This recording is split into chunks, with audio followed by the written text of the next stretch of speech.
Hello बच्चों, आज हम पढ़ेंगे कक्षा 10 विषय विज्ञान मानव नेत्र का भाग 2। अब हम पीत बिंदु पढ़ने जा रहे हैं। तो रेटिना के केंद्र के पास एक गोल पीला बिंदु होता है जिसे पीत बिंदु कहते हैं,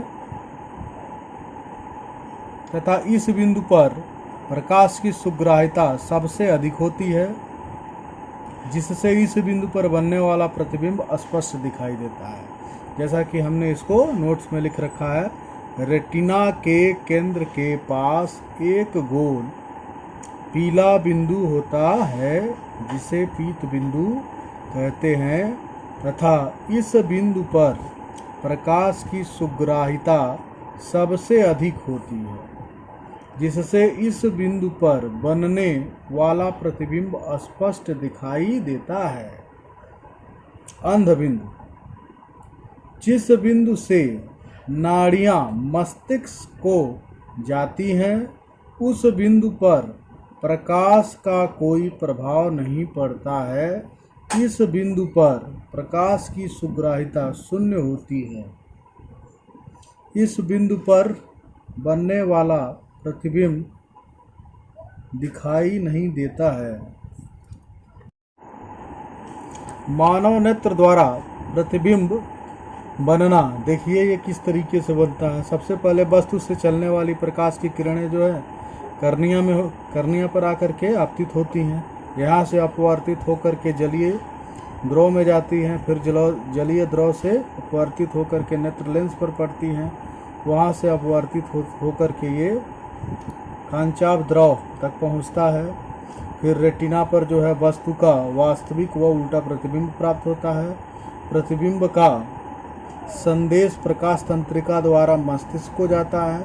मस्तिष्क के अनुभव से प्रतिबिंब जो हमें सीधा दिखाई देता है। पुनः एक बार देखें, वस्तु से चलने वाली प्रकाश की किरणें कर्निया पर आपतित होती हैं, जहाँ से अपवर्तित होकर के जलीय द्रव को जाती हैं। जलीय द्रव से अपवर्तित होकर के लेंस तक पहुँचती हैं। लेंस से अपवर्तित होकर के कांचाभ द्रव तक पहुँचती हैं। वहाँ से प्रकाश की किरणें जो है रेटिना पर आकर के जो है आपतित होती हैं, जहाँ वस्तु का वास्तविक व उल्टा प्रतिबिंब बनता है।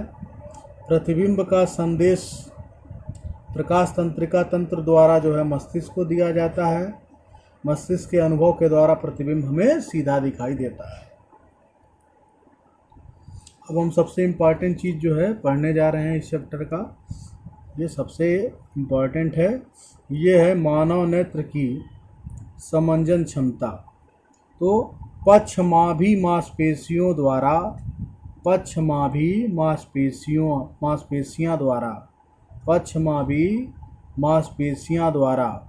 नेत्र लेंस की फोकस दूरी को आवश्यकता अनुसार बदलने की क्षमता को मानव नेत्र की समंजन क्षमता कहते हैं। इसी के द्वारा जो है हम दूर स्थित रखी वस्तु का नेत्र लेंस की फोकस दूरी बढ़ा करके जो है देख पाते हैं, तथा पास रखी गई वस्तु का नेत्र लेंस की फोकस दूरी जो है घटा करके हम लोग स्पष्ट देख पाते हैं।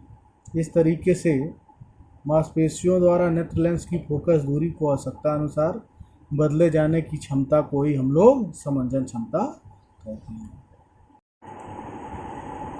दूर बिंदु, निकट बिंदु तथा स्पष्ट दृष्टि की न्यूनतम दूरी।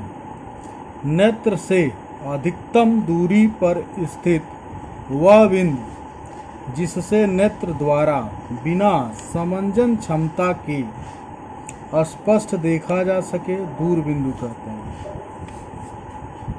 अर्थात दूर बिंदु वह बिंदु होता है जिसमें अधिकतम दूरी पर रखी गई वस्तु को हम लोग नेत्र के बिना समंजन क्षमता का प्रयोग किए जो है देख सकते हैं। दूर बिंदु से नेत्र तक की दूरी को स्पष्ट दृष्टि की अधिकतम दूरी कहते हैं।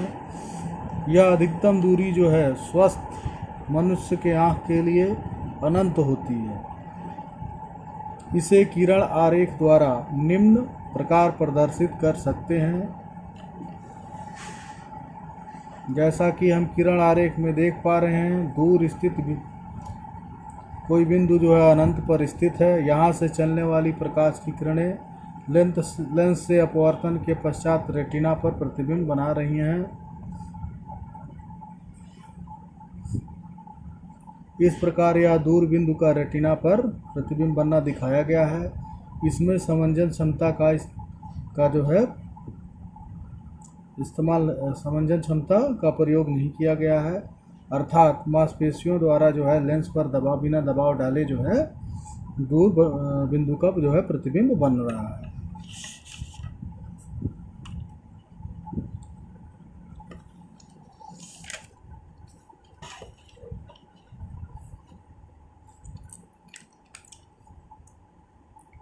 वह निकटतम बिंदु जिससे नेत्र अपनी अधिकतम समंजन क्षमता लगाकर स्पष्ट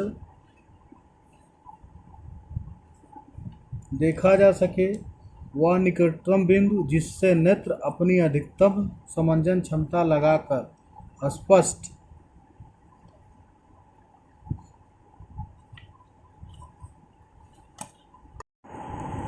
वह निकटतम बिंदु जिसे नेत्र अपनी अधिकतम समंजन क्षमता लगाकर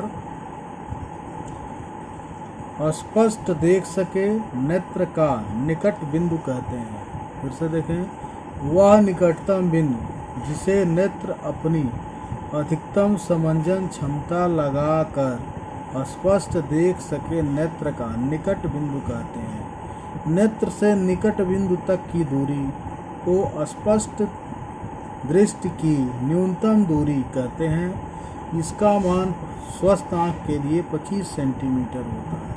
अब इसको जो है हम किरण आरेख से निम्न तरीके से जो है दिखा सकते हैं। ये देखिए निकट बिंदु है, इससे चलने वाली प्रकाश की किरणें लेंस नेत्र से अपवर्तन के पश्चात रेटिना पर प्रतिबिंब बना रही है।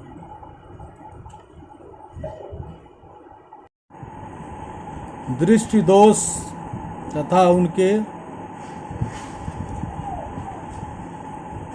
निवारण। जब आँख की समंजन क्षमता क्षीण अर्थात कमज़ोर हो जाती है, तब वस्तुएं स्पष्ट नहीं दिखाई देती हैं। जब आँखों की समंजन क्षमता क्षीण अर्थात कम हो जाती है, तब वस्तुएं स्पष्ट नहीं दिखाई देती हैं। इस स्थिति में वस्तु का प्रतिबिंब रेटिना पर न बनकर उसके आगे या पीछे बनता है। इस प्रकार के दोष को दृष्टि दोष कहते हैं। अर्थात जब आँख की समंजन क्षमता क्षीण हो जाती है या कम हो जाती है, तब वस्तुएं स्पष्ट नहीं दिखाई देती हैं। इस स्थिति में वस्तु का प्रतिबिंब रेटिना पर न बन करके उसके आगे या पीछे बनता है। इस प्रकार के दोष को दृष्टि दोष कहते हैं। मानव नेत्र में निम्न प्रकार के दृष्टि दोष होते हैं। पहला हमारा होता है निकट दृष्टि दोष, दूसरा होता है दूर दृष्टि दोष, तीसरा जरा दूरदृष्टिता, चौथा हमारा अबिंदुकता और पांचवा वड़रांधता।